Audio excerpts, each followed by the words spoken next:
Well, good evening and welcome to Tucker Carlson tonight. Believe it or not, it was a year ago today that BuzzFeed released the now infamous Trump dossier. And now a year later, they are being sued for defamation by the president's lawyer.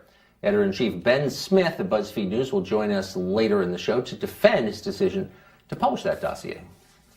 But first tonight, President Trump has suggested, he did yesterday, that he's willing to sign any deal on DACA that Congress is able to hammer out. Well, an actual deal does at this point seem a long way off, but maybe getting a little closer. Today, House Republicans outlined a bill that would allow DACA beneficiaries to remain in the United States. Critically, though, it would deny them a path to citizenship. Democrats don't seem in favor of it. They know, of course, that amnesty for illegal immigrants is crucial to their own electoral strategy of importing a new class of voters from abroad. Democratic Congressman from Texas, Beto O'Rourke, represents the border city of El Paso. He's seeking the Democratic nomination to challenge Senator Ted Cruz this fall. O'Rourke has sponsored legislation that would provide illegal immigrants with taxpayer-funded health care and free legal assistance to fight deportation. Congressman O'Rourke joins us tonight. Congressman, thanks a lot for coming on. Thanks for having me. So if you're watching at home, or if you're a voter watching this debate, here you have the Republicans conceding that DACA recipients can stay in the country. They're not going to be deported. And you have Democrats responding by saying, no, that's not enough. We want to make sure that they can vote and bring their relatives over also. So can you understand how some people watching that might conclude that Democrats are spending more time and energy worrying about people here illegally than about American citizens? I guess I don't make the connection, Tucker. I think that most Americans, most Texans, certainly those that I've listened to across the state, want to make sure that Dreamers can continue to remain and thrive in their communities. You have people like Saba Nafries, who I just met, who's a PhD student in mathematical biology in Texas Tech. She's a Dreamer. You have people like Alonzo Guillen, who died trying to rescue his fellow Texans during the flooding after Harvey. He was a Dreamer from Lufkin, Texas. I was in Booker, right, as Republican as it gets in Texas, and the people in Booker were concerned about Dreamers because they had just deported one of the honor roll students at Booker High School. I'm sorry. Hold on. Just stop your speech really quick. There are a lot of good Dreamers for sure. There are also a lot of bad ones. More Dreamers have been busted for gang membership than have joined the military. I'm not, that's not an indictment of all people here under DACA. It's just, let's just get real. These are normal people, some good, some bad. They're not all valedictorians. But the question is, there are a lot of good American citizens as well. And can you see why, when the Democrats say, we're not going to fund the government unless you allow these people to vote and bring their relatives with them, that maybe it suggests a priority that's out of sync with those of most people here? That's my only question.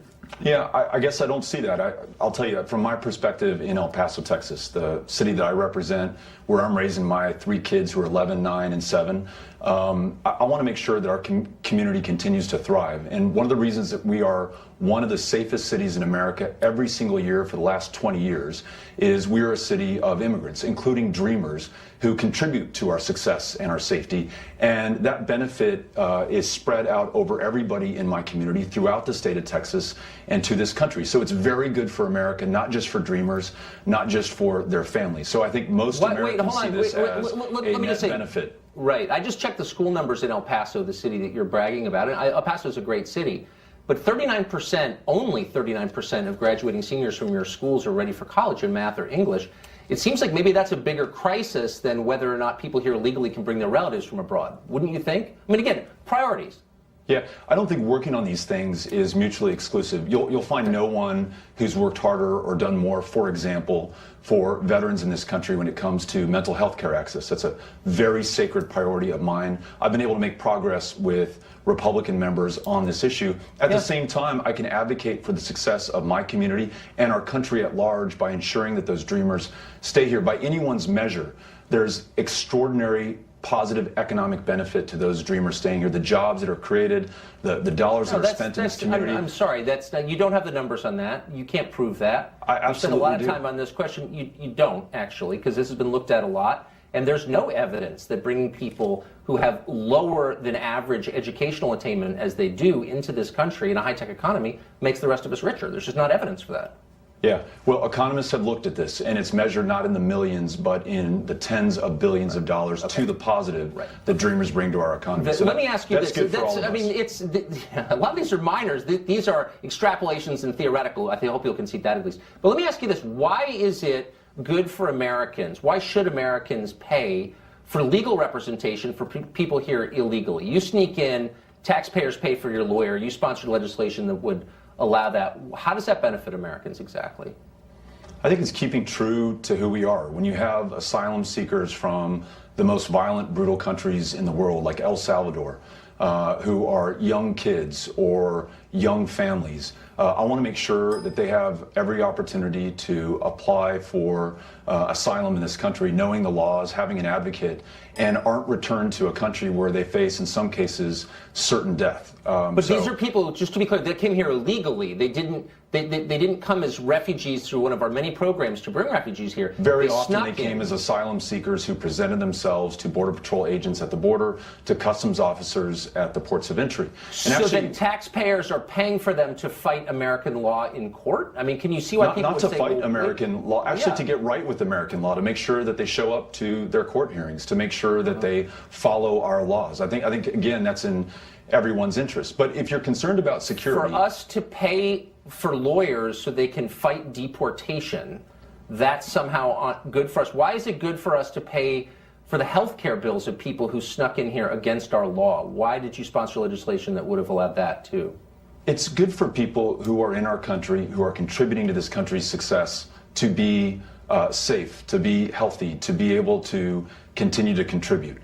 Did the law specify, did your bill specify it only applied to people who were benefiting our country? I don't think it did. I think it was anybody here illegally would get free health care at taxpayer expense.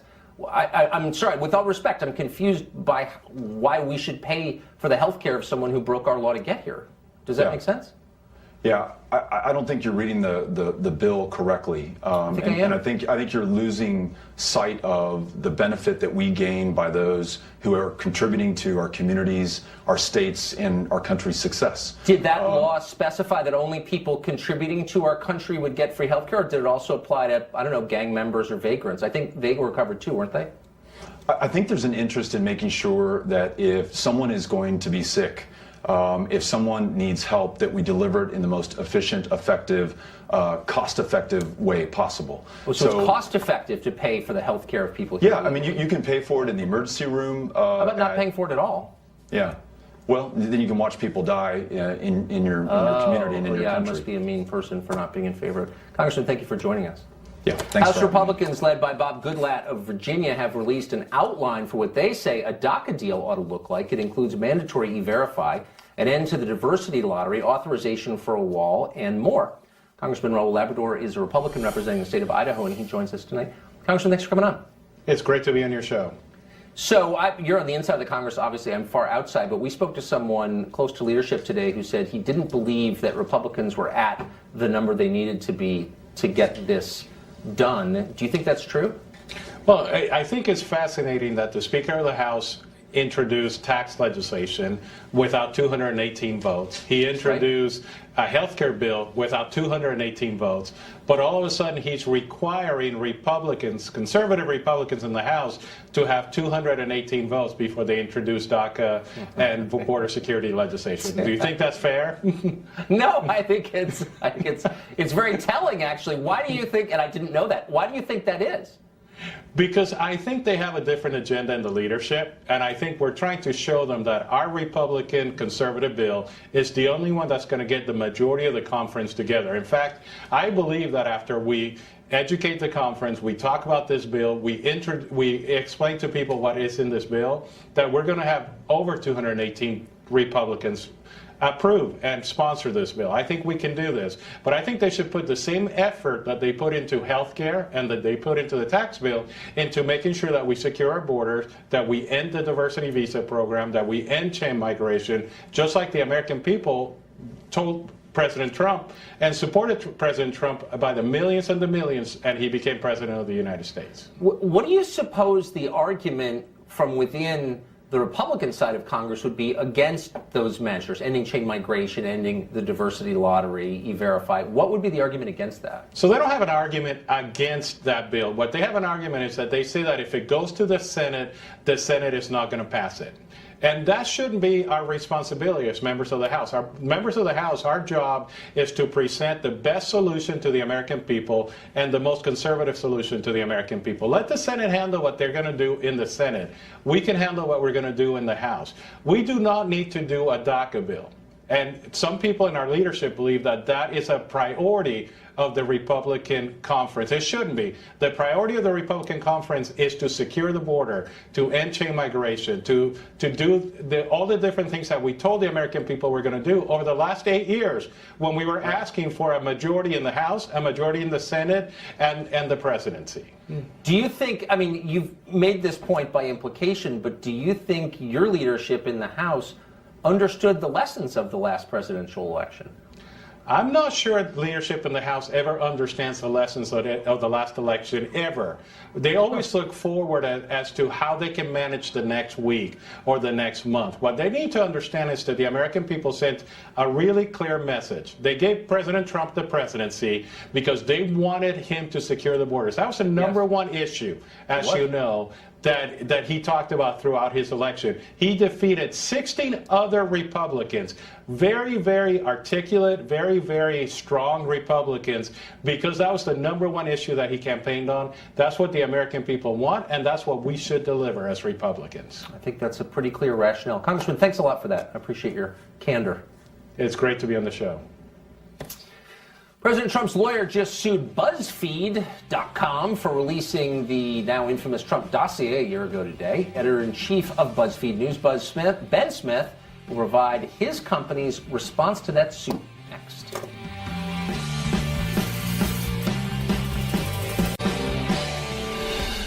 Well, exactly 1 year ago tonight, BuzzFeed released the Trump dossier to the public, even though they couldn't verify any of its contents, some of which were scandalous and salacious.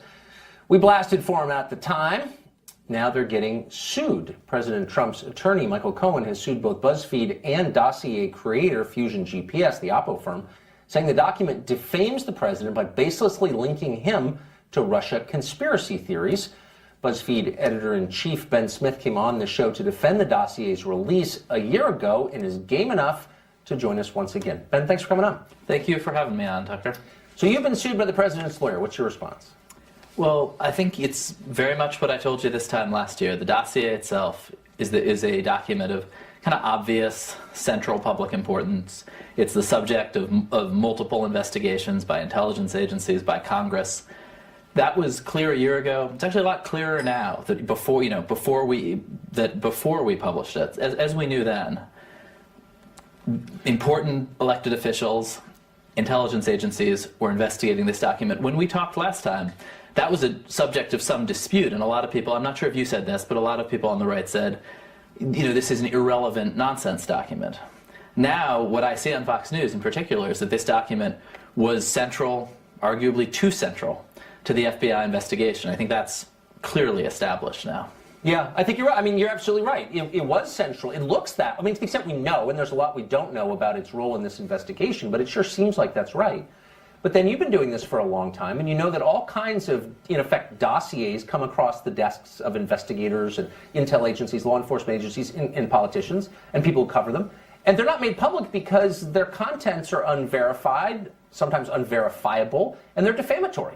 And so, you see a lot of stuff that you don't pass on because you don't know if it's true, and the words hang in the air. You libel someone, in effect. So you don't run it, but you did run this because it was Trump.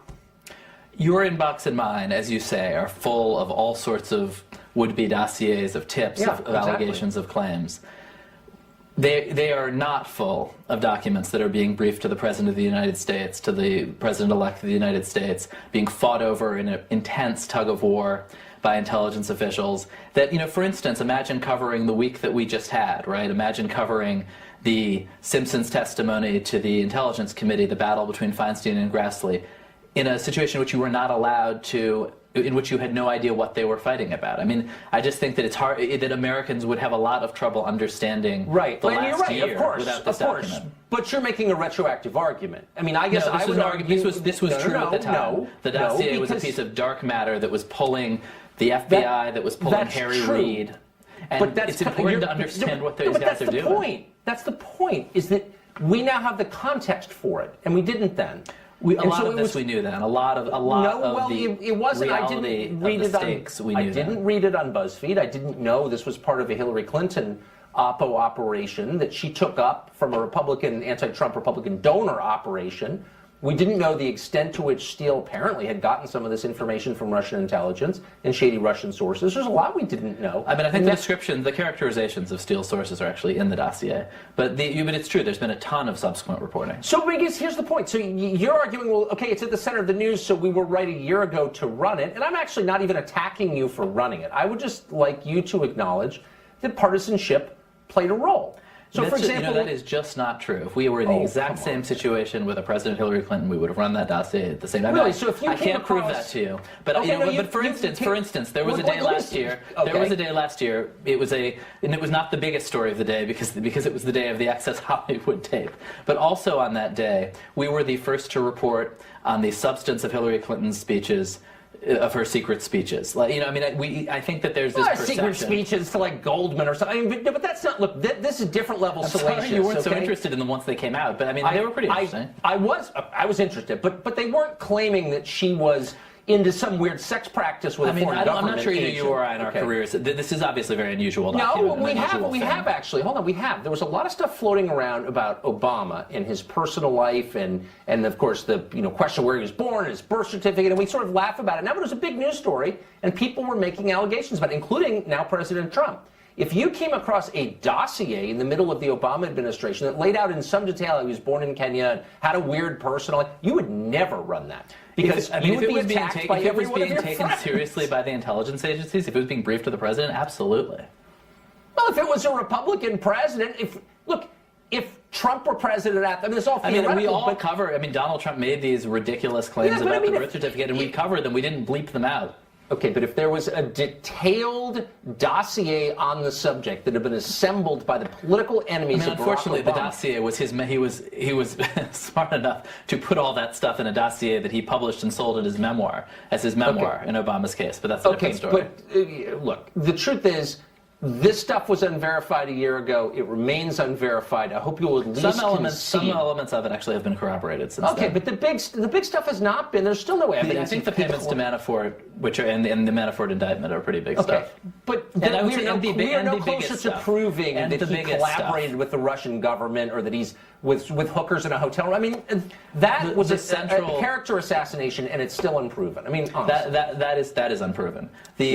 The broad outline of a Russian campaign to penetrate and influence the American election, I think, it has been established. Yeah, well, it's been going on for 100 years. Ben, thank you.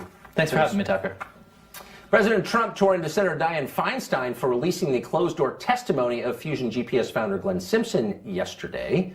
The president tweeted this: the fact that sneaky Dianne Feinstein, who has on numerous occasions stated that collusion between Trump and Russia has not been found, would release testimony in such an underhanded and possibly illegal way without authorization is a disgrace, must have tough primary.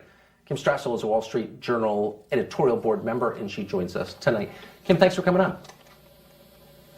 Happy to be here, Tucker. So I must say, as I said last night, I'm grateful to Senator Feinstein for releasing this. I think the public has a right to know. I'm glad I read it because I think there was interesting stuff in there. Did you think that, and did you learn anything from the release of this transcript that you didn't know?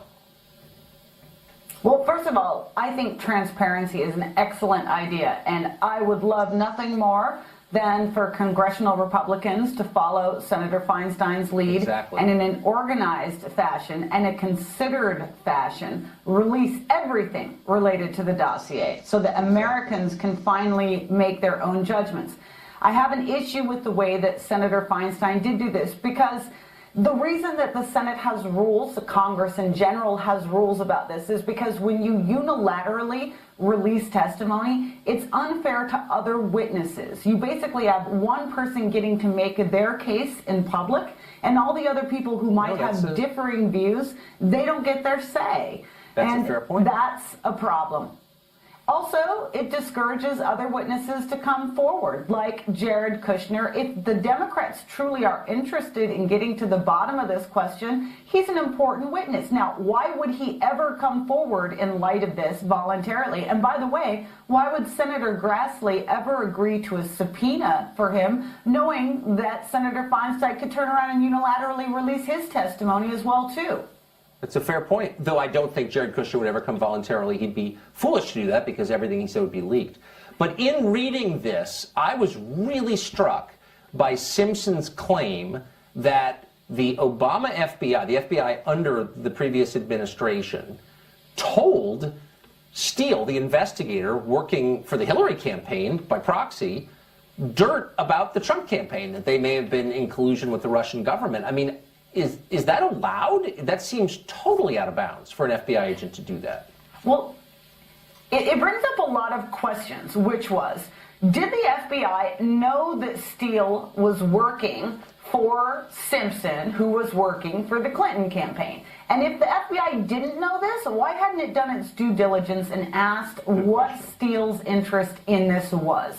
So then, if you find out that they are passing along information, and by the way, it would seem that it did. Simpson originally claimed that he had information that the FBI had an insider source within the Trump campaign. He later had to come out and clarify that wasn't true. He had essentially misled the committee, and that he was just referring to all this other news about an Australian diplomat and George Papadopoulos. Okay, how did he find that out? How did he know that all the way back last year? It seems the only way it could have got to him is that the FBI told Steele, Steele told Simpson, and by the way, did Simpson then tell the Clinton campaign? Was the Clinton campaign in possession of confidential FBI investigatory material about Mr. Trump during the election? I mean, I don't see how you couldn't reach that conclusion. He was being paid to gather information for the Clinton campaign. But I hope the Republicans take your wise advice and release everything they know so the rest of us can know. Kim, thanks a lot for that. Get it all out there. All of it. Get it all out there. Amen. Well, tech giants like Google and Facebook are omnipresent in our lives and increasingly omnipotent as well. We'll ask Senator Mike Lee if it's time for Congress to take a look at the harm they could be causing to this country. Stay tuned.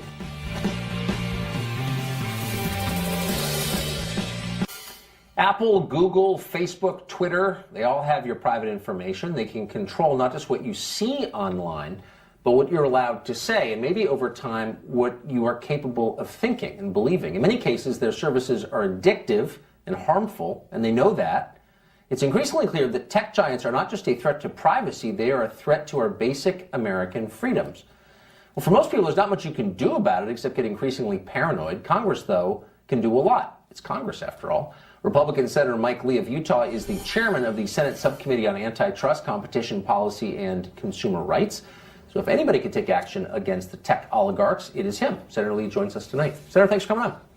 Thank you very much.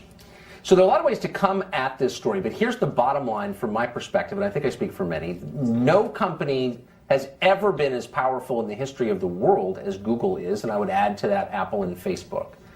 And it's now become really clear that they're misusing that power. So bottom line, they're too powerful and they're hurting people. Why wouldn't Congress step in to pare back that power? What we have to look at from the standpoint of antitrust law often centers on the concentration of market power, not just from the standpoint of what is too much, but from the standpoint of what is inflicting consumer harm. And something you mentioned last night that I feel the need to respond to about Google suddenly being more of a threat to people's privacy than the government. I disagree with that. That is not to say that at some point a company like Google couldn't become too powerful and inflict consumer harm. But it in no way is as much of a threat as the government to your privacy. Google doesn't have guns. It can't shoot you. It can't tax you. It can't regulate you the way that the government can. And so that's why my much bigger focus is on the threat posed by the federal government to your privacy. By the way, Google has your email. It's one of your concerns with them. They've got your email. The government can get your email, whether it's carried by Google or AOL or anybody else, without a warrant. And that's incredibly disturbing. Of course, I am fearful of that, and I'm grateful for your work as a libertarian-infused conservative pushing back against that, which you have done. And all my life as a conservative, I've always assumed as a matter of faith that the government is the main threat, but I've come to believe that the threat from these companies is more profound and certainly much more insidious, and there's no recourse. I can't vote out the head of Google if I want. It's a private company. But that's true. Here's the but you can use a different search terrifying. engine. You do have other options as a consumer. Well, actually, you can't, as a citizen, you can't just leave you could leave the country. Most people consider that a very dire, drastic remedy. But as a consumer, you can choose to use a different search engine, use somebody else to handle your email. There are other market options available to you as a consumer. See, here's the thing. Look, we have with the government, and I'm not defending the government and its frequent overreach, which terrifies me. Of course, I spend most shows talking about it. But we have FOIA. I can find out what's going on. In the case of Google, which is the portal through which people understand reality increasingly, you don't know things if they're not on Google. Google has jiggered its search results to eliminate concepts that it disagrees with, political concepts. This is not a fever dream of mine. This is a fact which is proven. If you don't believe it, play with Google for half an hour. They have changed the search results to disappear ideas they don't like. So why is that not terrifying to the prospect of running a democracy that requires an informed citizenry? I don't understand why that's not really scary.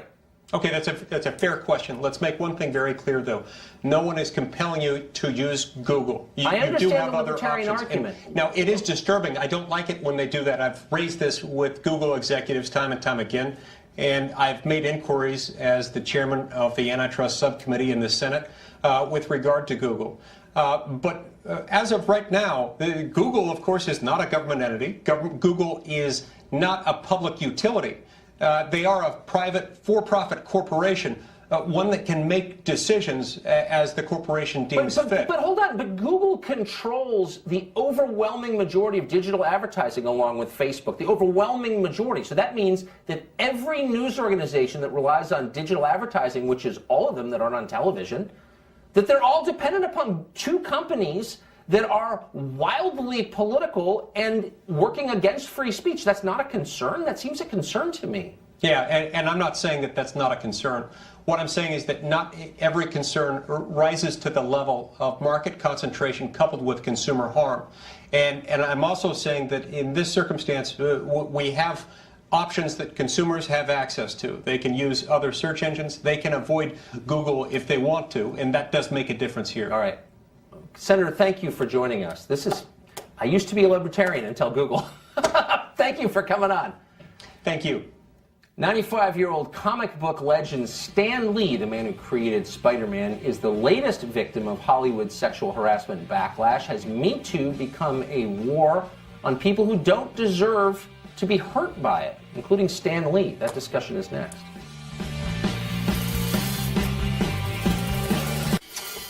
Well, the backlash against sexual harassment is broadening in scope for about the 15th time now, and it's now hitting Marvel Comics legend Stan Lee. He's 95 years old, and at that age, he needs nurses to care for him at his home, and now some of those nurses have accused him of groping them and asking for sexual favors. Sexual harassment is appalling, of course. On the other hand, this is a man who is already 50 years old when the term sexual harassment was first coined. Targeting a helpless elderly man like that does seem like preying on the weak, not protecting them. So what are we to make of this? Ashley Pratt is a contributor to U.S. News and World Report, and she joins us tonight. Ashley, thanks for coming on. Thanks for having me, Tucker. This is one of those rare cases where, and I don't know the truth of it, and I don't want to pretend that I do, but it wouldn't surprise me if it were true, because the elderly, for a bunch of physical reasons, sometimes do say inappropriate things related to sex. I mean, they do. This is actually a well-known phenomenon, and I think most nurses who care for the elderly are very aware of this. So given that, it seems a little strange to hear charges against, this presented as charges against a guy when it's actually kind of common. Well, at the same time, though, we have to, take this a little seriously and realize that when these allegations are coming out, there needs to be an investigative process to them. We can't just go out there defaming people. And I think that that's one of the biggest issues that I have currently with the Me Too movement. It's doing a lot of great things, but it's also allowing a platform for defamation to happen. And in this case, if these allegations are true, then it should be brought in a legal suit, and then these should be examined for what they are. And if he was groping people and he was exposing himself and doing all of these things that they're alleging, then of course that is despicable behavior. But if in fact, it's just jokes and whatnot, that we can determine what those issues are there. But I'm someone who I worked on a campaign with all men multiple times, and I know jokes versus inappropriate behavior, and I think we need to trust women in these instances and realize that we know what is right and we know what is wrong. But in these cases of defamation, that is an issue. What if there's a third explanation, which, and again, I don't know the truth, but having been around the elderly, and I think anyone who has knows exactly what I'm talking about. What if they're true, but a symptom of advanced age?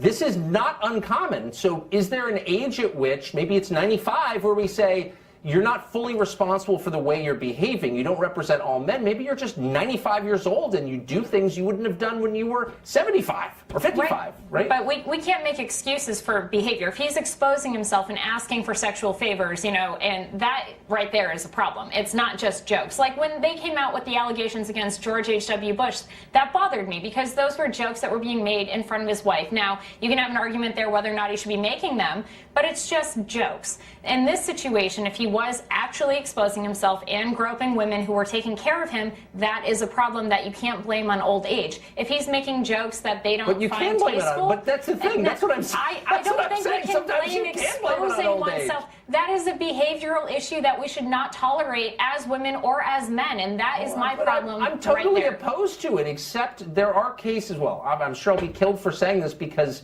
everyone's required to lie all the time. I've noticed in America right now.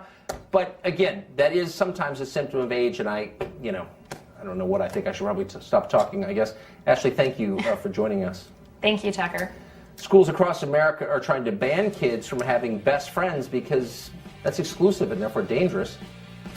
But do we really need a ban on busybody social engineers tampering in the lives of your children? We'll discuss that next. Stay tuned.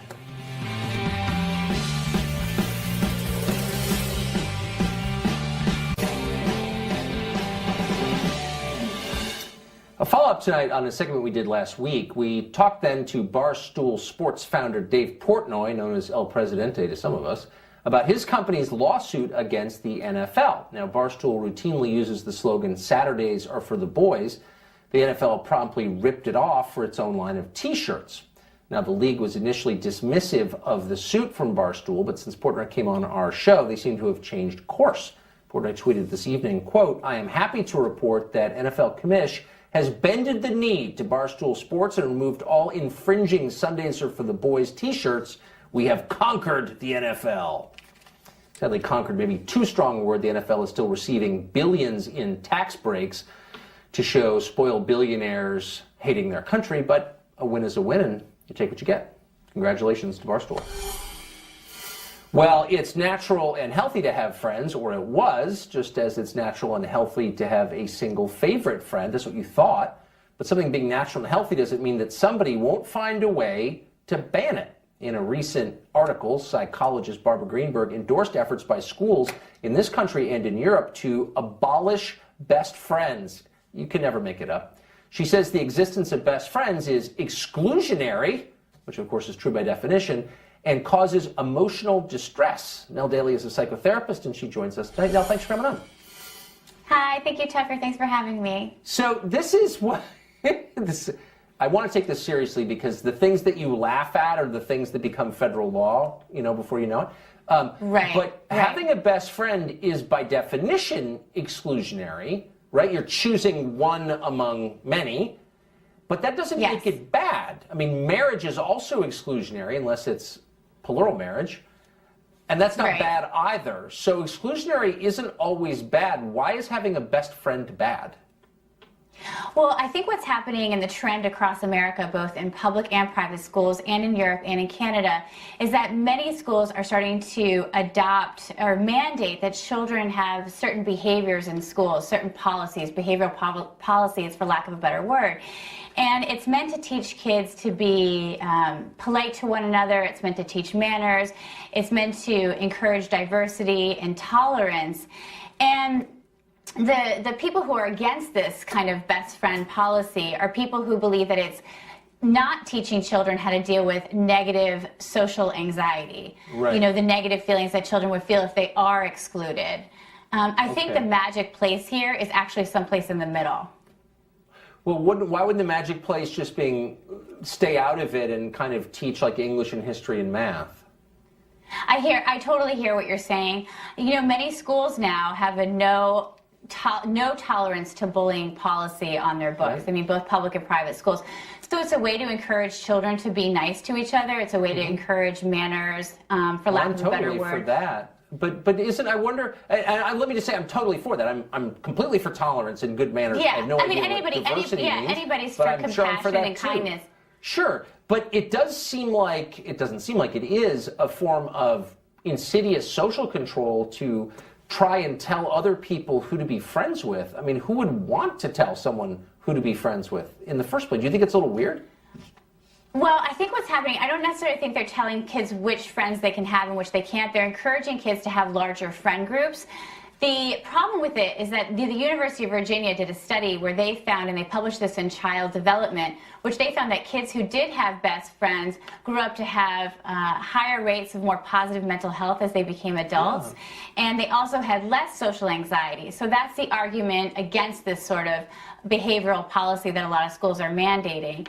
We need to teach children to deal with negative feelings, right? If we numb the dark, we also numb the light. But we also need to teach children that everyone belongs. You don't want to make any child ever feel unworthy or give them a sense of unbelonging in any kind of community. So I think that there's both. I guess. I mean, I'm totally opposed to meanness and bullying, obviously. Yeah. And I am. I mean that. Of course.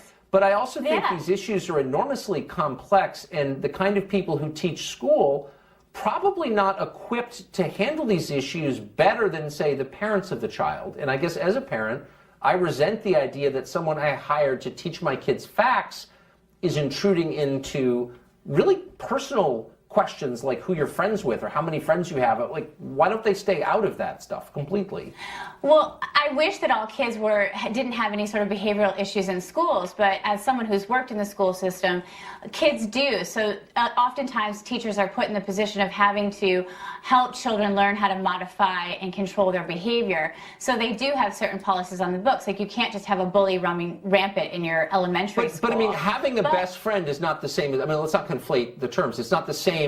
If you really want to spend all your time with one person, that's not the same as bullying other people. What would be the remedy? Telling a kid you have to have more friends, or how would you fix something like this? I think that they're trying to avoid children having cliques. So what they do is they try to get children to play with larger groups of kids and sort of run in larger packs with each other. The thing that's really interesting here is that we can have this in schools, and then at home we can definitely encourage kids, and we should encourage kids to have really close interpersonal relationships with each other. Not only is it good for their health, but as you said, I think it models a healthy family unit moving forward as well. Yeah. Last question, really quick. It used to be you kind of taught the kids in the classroom, and then you sort of let them go outside, and as long as there was no gunfire, you kind of didn't get involved. Why was that a bad idea, that model? I don't think it was a bad idea, but I think that times have changed. And the reality is that I live in a community that's not so far from Newtown. So unfortunately, bad things happen in the world when kids start to feel socially excluded. And so we have to worry about that as educators. Right, I mean, but those things didn't actually happen in school. When weird middle-aged adults didn't get involved in the personal lives of kids. We had less, events like that. I mean, I don't know if there's a connection or not. I'm just throwing that out there. Yeah, no, I understand your point completely. No, thank you, Tucker. It's a pleasure. Good to see you. The Trump administration recently announced that 200,000 Salvadorans need to return home, and the press is, of course, melting down. We'll explain what that story is really about in interesting detail, so stay tuned.